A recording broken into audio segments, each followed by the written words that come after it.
الحمد لله رب العالمين الرحمن الرحيم مالك يوم الدين إياك نعبد وإياك نستعين اهدنا الصراط المستقيم صراط الذين أنعمت عليهم غير المغضوب عليهم ولا الضالين آمين. قال لم أقل لك إنك لن تستطيع معي صبرا قال إن سألتك عن شيء بعدها فلا تصاحبني قد بلغت من لدني عذرا. فانطلقا حتى إذا أتيا أهل قرية استطعما أهلها فأبوا أن يضيفوهما فوجدا فيها جدارا يريد أن ينقض فأقامه قال لو شئت لاتخذت عليه أجرا. قال هذا فراق بيني وبينك سأنبئك بتأويل ما لم تستطع عليه صبرا. أما السفينة فكانت لمساكين يعملون في البحر فأردت أن أعيبها وكان وراءهم ملك يأخذ كل سفينة غصبا. وأما الغلام فكان أبواه مؤمنين فخشينا أن يرهقهما طغيانا وكفرا فأردنا أن يبدلهما ربهما خيرا منه زكاة وأقرب رحما. وأما الجدار فكان لغلامين يتيمين في المدينة وكان تحته كنز لهما وكان أبوهما صالحا فأراد ربك أن يبلغا أشدهما ويستخرجا كنزهما رحمة من ربك وما فعلته عن أمري ذلك تأويل ما لم تستطع عليه صبرا. ويسألونك عن ذي القرنين قل سأتلو عليكم منه ذكرا. إنا مكنا له في الأرض وآتيناه من كل شيء سببا فأتبع سببا حتى إذا بلغ مغرب الشمس وجدها تغرب في عين حمئة ووجد عندها قوما قلنا يا ذا القرنين إما أن تعذب وإما أن تتخذ فيهم حسنا. قال أما من ظلم فسوف نعذبه ثم يرد إلى ربه فيعذبه عذابا نكرا. وأما من آمن وعمل صالحا فله جزاء الحسنى وسنقول له من أمرنا يسرا. ثم أتبع سببا حتى إذا بلغ مطلع الشمس وجدها تطلع على قوم لم نجعل لهم من دونها سترا كذلك وقد أحطنا بما لديه خبرا ثم أتبع سببا حتى إذا بلغ بين السدين وجد من دونهما قوما لا يكادون يفقهون قولا قالوا يا ذا القرنين إن يأجوج ومأجوج مفسدون في الأرض فهل نجعل لك خرجا على أن تجعل بيننا وبينهم سدا. قال ما مكنني فيه ربي خير فأعينوني بقوة أجعل بينكم وبينهم ردما. آتوني زبر الحديد حتى إذا ساوى بين الصدفين قال انفخوا حتى إذا جعله نارا قال آتوني أفرغ عليه قطرا فما استطاعوا أن يظهروه وما استطاعوا له نقبا. قال هذا رحمة من ربي فإذا جاء وعد ربي جعله دكاء وكان وعد ربي حقا. وتركنا بعضهم يومئذ يموج في بعض ونفخ في الصور فجمعناهم جمعا وعرضنا جهنم جهنم يومئذ للكافرين عرضا الذين كانت أعينهم في غطاء عن ذكري وكانوا لا يستطيعون سمعا أفحسب الذين كفروا أن يتخذوا عبادي من دوني أولياء إنا أعتدنا جهنم للكافرين نزلا قل هل ننبئكم بالأخسرين أعمالا الذين ضل سعيهم في الحياة الدنيا وهم يحسبون أنهم يحسنون صنعا أولئك الذين كفروا بآيات ربهم ولقائه فحبطت أعمالهم فلا نقيم لهم يوم القيامة وزنا ذلك جزاؤهم جهنم بما كفروا واتخذوا آياتي ورسلي هزوا إن الذين آمنوا وعملوا الصالحات كانت لهم جنات الفردوس نزلا خالدين فيها لا يبغون عنها حولا قل لو كان البحر مدادا لكلمات ربي لنفد البحر قبل أن تنفد كلمات ربي ولو جئنا بمثله مددا قل إنما أنا بشر مثلكم يوحى إلي أنما إلهكم إله واحد فمن كان يرجو لقاء ربه فليعمل عملا صالحا ولا يشرك بعبادة ربه أحدا كافها يا عين صاد ذكر رحمة ربك عبده زكريا إذ نادى ربه نداء خفيا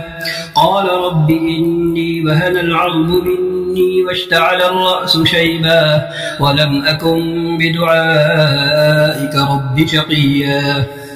وإني خفت الموالي من ورائي وكانت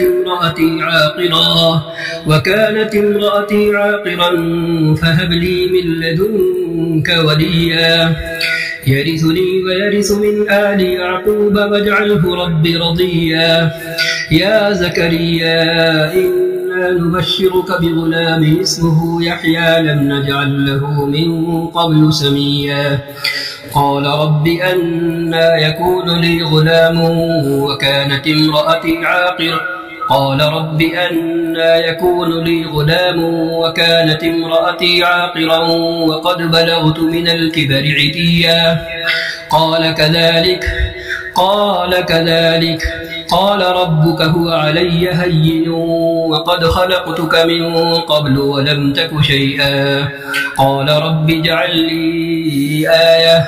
قال آيتك ألا تكلم الناس 3 ليال سبيا فخرج على قومه من المحراب فأوحى إليهم أن سبحوا بكرة وعشيا يا يحيى خذ الكتاب بقوة وآتيناه الحكم صبيا وحنانا من لدنا وزكاة وكان تقيا وبرا بوالديه ولم يكن جبارا عصيا وسلام عليه يوم ولد ويوم يموت ويوم يبعث حيا واذكر في الكتاب مريم إذ انتبذت من أهلها مكانا شرقيا فاتخذت من دونهم حجابا فأرسلنا إليها روحنا فتمثل لها بشرا سويا قالت إني أعوذ بالرحمن منك إن كنت تقيا قال إنما أنا رسول ربك قال إنما أنا رسول ربك لأهب لك غلاما زكيا قالت أنى يكون لي غلام ولم يمسسني بشر ولم أك بغيا قال كذلك قال ربك هو علي هين ولنجعله آية للناس ورحمة منا وكان أمرا مقضيا فحملته فانتبذت به مكانا قصيا فأجاءها المخاض إلى جذع النخلة قالت يا ليتني مت قبل هذا وكنت نسيا منسيا فناداها من تحتها ألا تحزني قد جعل ربك تحتك سريا وهزي إليك بجذع النخلة تساقط عليك رطبا جنيا فكلي واشربي وقري عينا فإما ترين من البشر أحدا فقولي إني نذرت للرحمن صوما فلن أكلم اليوم إنسيا فأتت به قومها تحمله قالوا يا مريم لقد جئت شيئا فريا يا أخت هارون ما كان أبوك امرأ سوء وما كانت أمك بغيا فأشارت إليه قالوا كيف نكلم من كان في المهد صبيا قال إني عبد الله آتاني الكتاب وجعلني نبيا وجعلني مباركا أينما كنت وأوصاني بالصلاة والزكاة ما دمت حيا وبرا بوالدتي ولم يجعلني جبارا شقيا والسلام علي يوم ولدت ويوم أموت ويوم أبعث حيا ذلك عيسى بن مريم قول الحق الذي فيه يمترون ما كان لله أن يتخذ من ولد سبحانه إذا قضى أمرا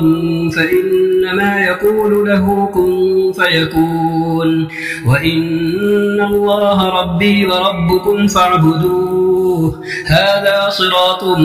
مستقيم فاختلف الأحزاب من بينهم فويل للذين كفروا من مشهد يوم عظيم أسمع بهم وأبصر يوم يأتوننا لكن الظالمون اليوم في ضلال مبين وأنذرهم يوم الحسرة إذ قضي الأمر وهم في غفلة وهم لا يؤمنون إنا نحن نرث الأرض ومن عليها وإلينا يرجعون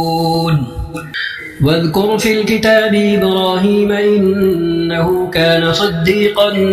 نبيا إذ قال لأبيه يا أبت لم تعبد ما لا يسمع ولا يبصر ولا يغني عنك شيئا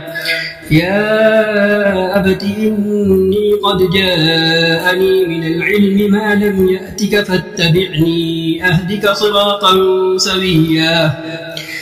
يا أبت لا تعبد الشيطان إن الشيطان كان للرحمن عصيا يا أبت إني أخاف أن يمسك عذاب من الرحمن يا أبت إني أخاف أن يمسك عذاب من الرحمن فتكون للشيطان وليا قال أراغب أنت عن آلهتي يا إبراهيم لئن لم تنته لأرجمنك واهجرني مليا قال سلام عليك سأستغفر لك ربي إنه كان بي حفيا وأعتزلكم وما تدعون من دون الله وأدعو ربي عسى ألا أكون بدعاء ربي شقيا فلما اعتزلهم وما يعبدون من دون الله وهبنا له إسحاق ويعقوب وكلا جعلنا نبيا ووهبنا لهم من رحمتنا وجعلنا لهم لسان صدق عليا واذكر في الكتاب موسى إنه كان مخلصا وكان رسولا نبيا وناديناه من جانب الطور الأيمن وقربناه نجيا ووهبنا له من رحمتنا أخاه هارون نبيا واذكر في الكتاب إسماعيل إنه كان صادق الوعد وكان رسولا نبيا وكان يأمر أهله بالصلاة والزكاة وكان عند ربه مرضيا واذكر في الكتاب إدريس إنه كان صديقا نبيا ورفعناه مكانا عليا أولئك الذين أنعم الله عليهم من النبيين من ذرية آدم وممن حملنا مع نوح ومن ذرية إبراهيم وإسرائيل وممن هدينا واجتبينا إذا تتلى عليهم آيات الرحمن خروا سجدا وبكيا فخلف من بعدهم خلف أضاعوا الصلاة واتبعوا الشهوات فسوف يلقون غيا إلا من تاب وآمن وعمل صالحا فأولئك يدخلون الجنة ولا يظلمون شيئا جنات عدن التي وعد الرحمن عباده بالغيب إنه كان وعده مأتيا لا يسمعون فيها لغوا إلا سلاما ولهم رزقهم فيها بكرة وعشيا تلك الجنة التي نورث من عبادنا من كان تقيا وما نتنزل إلا بأمر ربك له ما بين أيدينا وما خلفنا وما بين ذلك وما كان ربك نسيا رب السماوات والأرض وما بينهما فاعبده واصطبر لعبادته هل تعلم له سميا ويقول الإنسان أئذا ما مت لسوف أخرج حيا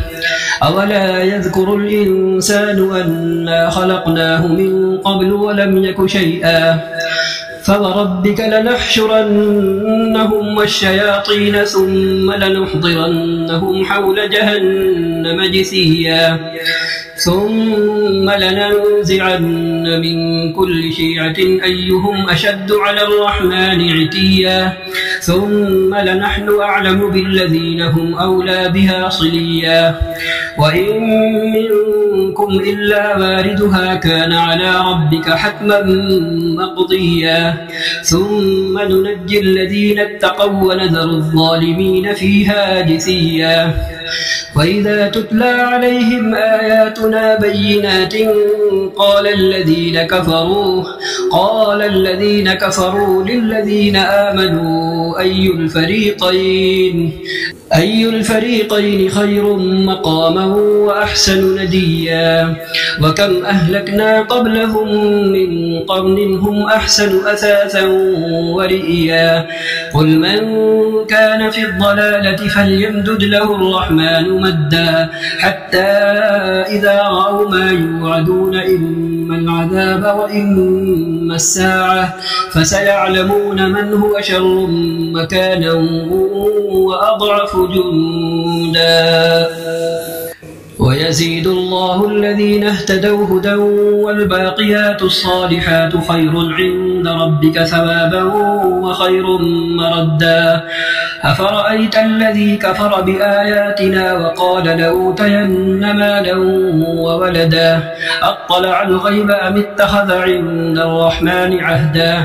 كلا سنكتب ما يقول ونمد له من العذاب مدا ونرثه ما يقول ويأتينا فردا واتخذوا من دون الله آلهة ليكونوا لهم عزا كلا سيكفرون بعبادتهم ويكونون عليهم ضدا ألم تر أنا أرسلنا الشياطين على الكافرين تؤزهم أزا فلا تعجل عليهم إنما نعد لهم عدا يوم نحشر المتقين إلى الرحمن وفدا ونسوق المجرمين إلى جهنم وردا لا يملكون الشفاعة إلا من اتخذ عند الرحمن عهدا وقالوا اتخذ الرحمن ولدا لقد جئتم شيئا إدا تكاد السماوات يتفطرن منه وتنشق الأرض وتخر الجبال هدا أن دعوا للرحمن ولدا وما ينبغي للرحمن أن يتخذ ولدا إن كل من في السماوات والأرض إلا آتي الرحمن عبدا لقد أحصاهم وعدهم عدا وكلهم آتيه يوم القيامة فردا إن الذين آمنوا وعملوا الصالحات سيجعل لهم الرحمن ودا فإنما يسرناه بلسانك لتبشر به المتقين وتنذر به قوما لدا وكم أهلكنا قبلهم من قرن هل تحس منهم من أحد أو تسمع لهم ركزا طه ما أنزلنا عليك القرآن لتشقى إلا تذكرة لمن يخشى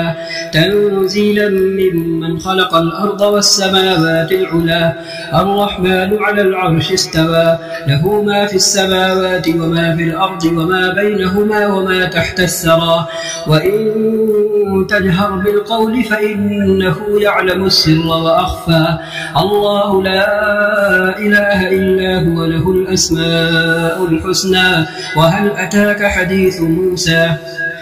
إذ رأى نارا فقال لأهلهم كثوا إني آنست نارا لعلي آتيكم منها بقبس أو أجد على النار هدى فلما أتاها نودي يا موسى إني أنا ربك فاخلع عليك إنك بالوادي المقدس طوى وأنا اخترتك فاستمع لما يوحى إنني أنا الله لا إله إلا أنا فاعبدني وأقم الصلاة لذكري إن الساعة آتية أكاد أخفيها لتجزى كل نفس بما تسعى فلا يصدنك عنها من لا يؤمن بها واتبع هواه فتردى وما تلك بيمينك يا موسى قال هي عصاي أتوكأ عليها وأهش بها على غنمي ولي فيها مآرب أخرى قال ألقها يا موسى فألقاها فإذا هي حية تسعى قال خذها ولا تخف سنعيدها سيرتها الأولى واضمم يدك إلى جناحك تخرج بيضاء من غير سوء آية أخرى لنريك من آياتنا الكبرى اذهب إلى فرعون إنه طغى قال رب اشرح لي صدري ويسر لي أمري واحلل عقدة من لساني يفقه قولي واجعل لي وزيرا من أهلي هارون أخي اشدد به أزري وأشركه في أمري كي نسبحك كثيرا ونذكرك كثيرا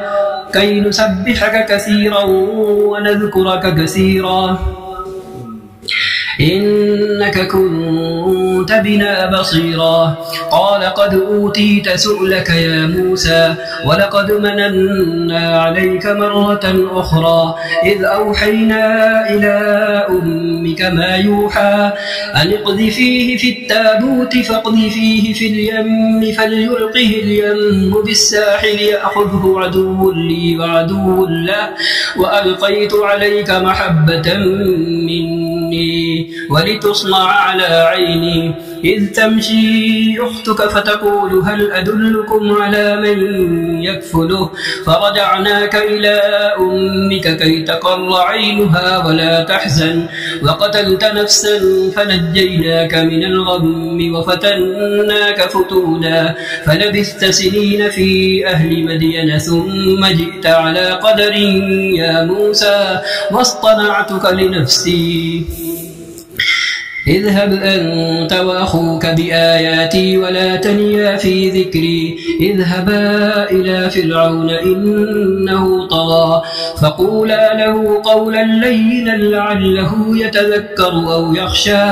قالا ربنا إننا نخاف أن يفرط علينا أو أن يطغى قال لا تخافا إنني معكما أسمع وأرى فأتياه فقولا إنا رسولا ربك فأرسل معنا بني إسرائيل ولا تعذبهم قد جئناك بآية من ربك والسلام على من اتبع الهدى إنا قد أوحي إلينا أن العذاب على من كذب وتولى قال فمن ربكما يا موسى قال ربنا الذي أعطى كل شيء خلقه ثم هدى قال فما بال القرون الأولى قال علمها عند ربي في كتاب لا يضل ربي ولا ينسى الذي جعل لكم الأرض مهدا وسلك لكم فيها سبلا وأنزل من السماء ماء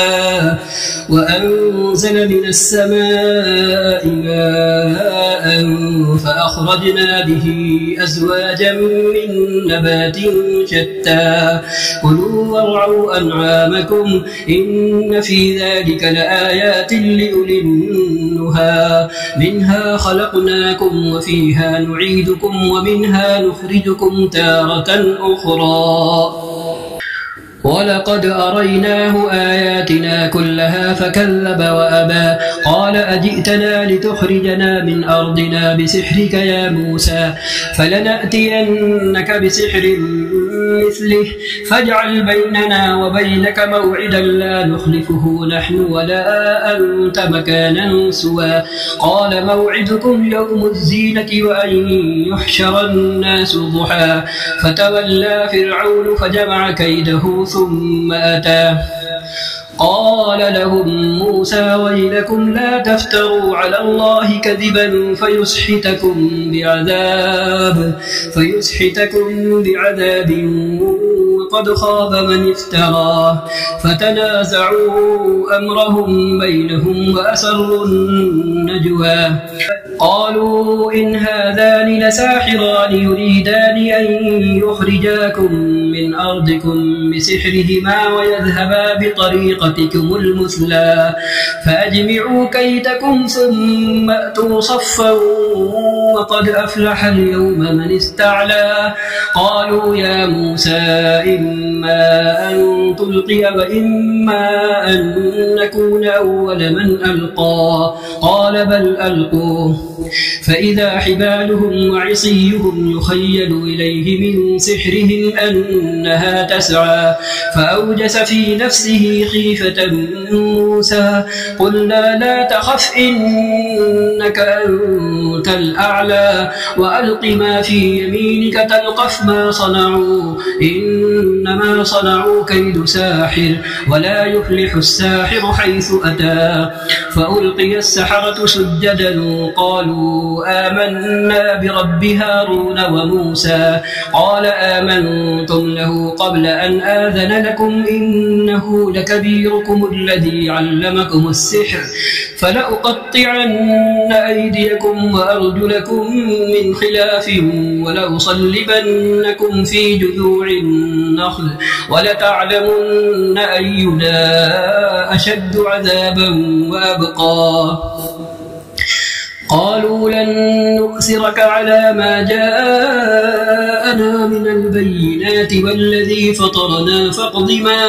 أنت قاض إنما تقضي هذه الحياة الدنيا إنا آمنا بربنا ليغفر لنا خطايانا وما أكرهتنا عليه من السحر والله خير وأبقى إنه من يأت ربه مجرما فإن له جهنم لا يموت فيها ولا يحيا ومن يأته مؤمنا قد عمل الصالحات فأولئك لهم الدرجات العلا جنات عدن تجري من تحتها الأنهار خالدين فيها وذلك جزاء من تزكى ولقد أوحينا إلى موسى أن أسر بعبادي فاضرب لهم طريقا في البحر يبسا لا تخاف دركا ولا تخشى فأتبعهم فرعون بجنوده فغشيهم من اليم ما غشيهم وأضل فرعون قومه وما هدى يا بني إسرائيل قد أنجيناكم من عدوكم وواعدناكم جانب الطور الأيمن ونزلنا عليكم المن والسلوى كلوا من طيبات ما رزقناكم ولا تطغوا فيه فيحل عليكم غضبي ومن يحلل عليه غضبي فقد هوى وإني لغفار لمن تاب وآمن وعمل صالحا ثم اهتدى وما أعجلك عن قومك يا موسى قال هم أولئك على أثري وعجلت إليك رب لترضى قال فإنا قد فتنا قومك من بعدك وأضلهم السامري فرجع موسى إلى قومه غضبان أسفا قال يا قوم ألم يعدكم ربكم وعدا حسنا أفطال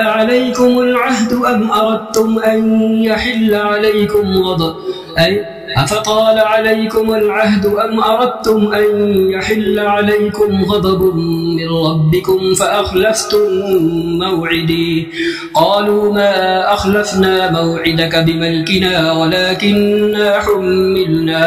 ولكننا حملنا أوزارا من زينة القوم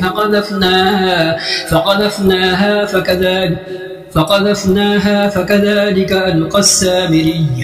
فأخرج لهم عجلا جسدا له خوار فقالوا هذا إلهكم وإله موسى فنسيه أفلا يرون ألا يرجع إليهم قولا ولا يملك لهم ضرا ولا نفعا ولقد قال لهم هارون من قبل يا قوم إنما فتنتم به وإن ربكم الرحمن فاتبعوني وأطيعوا أمري قالوا لن نبرح عليه عاكفين حتى يرجع إلينا موسى قال يا هارون ما منعك إذ رأيتهم ضلوا ألا تتبعني أفعصيت أمري قال يا ابن أم لا تأخذ بلحيتي ولا برأسي إني خشيت أن تقول فرقت بين بني إسرائيل ولم ترقب قولي قال فما خطبك يا سامري قال بصرت بما لم يبصروا به فقبضت قبضة من أثر الرسول فنبذتها وكذلك سولت لي نفسي قال فاذهب فإن لك في الحياة أن تقول لا مساس وإن لك موعدا لن تخلفه وانظر إلى إلهك الذي ظلت عليه عاكفا لنحرقنه ثم لننسفنه في اليم نسفا إنما إلهكم الله الذي لا إله إلا هو وسع كل شيء علما كذلك نقص عليك من أنباء ما قد سبق وقد آتيناك من لدنا ذكرا من أعرض عنه فإنه يحمل يوم القيامة وزرا خالدين فيه وساء لهم يوم القيامة حملا يوم ينفخ في الصور ونحشر المجرمين يومئذ زرقا يتخافتون بينهم إن لبثتم إلا عشرا نحن أعلم بما يقولون إذ يقول أمثلهم طريقة إن لبثتم إلا يوما ويسألونك عن الجبال فقل ينسفها ربي نسفا فيذرها قاعا صفصفا لا ترى فيها عوجا ولا أمتا يومئذ يتبعون الداعي لا عوج له وخشعت الأصوات للرحمن فلا تسمع إلا همسا يومئذ لا تنفع الشفاعة إلا من أذن له الرحمن ورضي له قولا يعلم ما بين أيديهم وما خلفهم ولا يحيطون به علما وعنت الوجوه للحي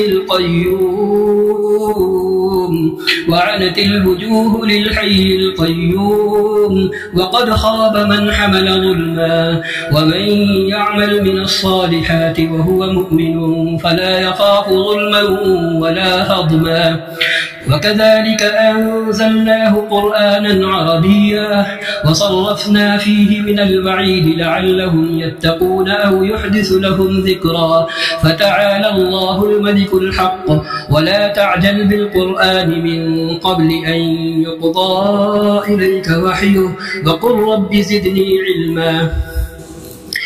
ولقد عهدنا إلى آدم من قبل فنسي ولم نجد له عزما وإذ قلنا للملائكة اسجدوا لآدم فسجدوا إلا إبليس أبى فقلنا يا آدم إن هذا عدو لك ولزوجك فلا يخرجنكما من الجنة فتشقى إن لك ألا تجوع فيها ولا تعرى وأنك لا تظمأ فيها ولا تضحى فوسوس إليه الشيطان قال يا آدم هل أدلك على شجرة الخلد وملك لا يبلى فأكلا منها فبدت لهما سوآتهما وطفقا يخصفان عليهما من ورق الجنة وعصى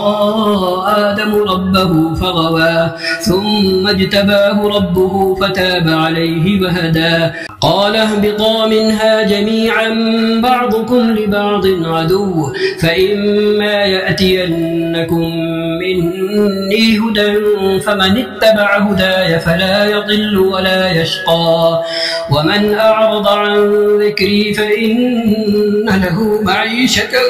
ضنكا ونحشره يوم القيامة أعمى قال رب لم حشرتني أعمى وقد كنت بصيرا قال كذلك أتتك آياتنا فنسيتها وكذلك اليوم تنسى وكذلك نجزي من أسرف ولم يؤمن بآيات ربه ولعذاب الآخرة أشد وأبقى أفلم يهد لهم كم أهلكنا قبلهم من القرون يمشون في مساكنهم إن في ذلك لآيات لأولي النهى ولولا كلمة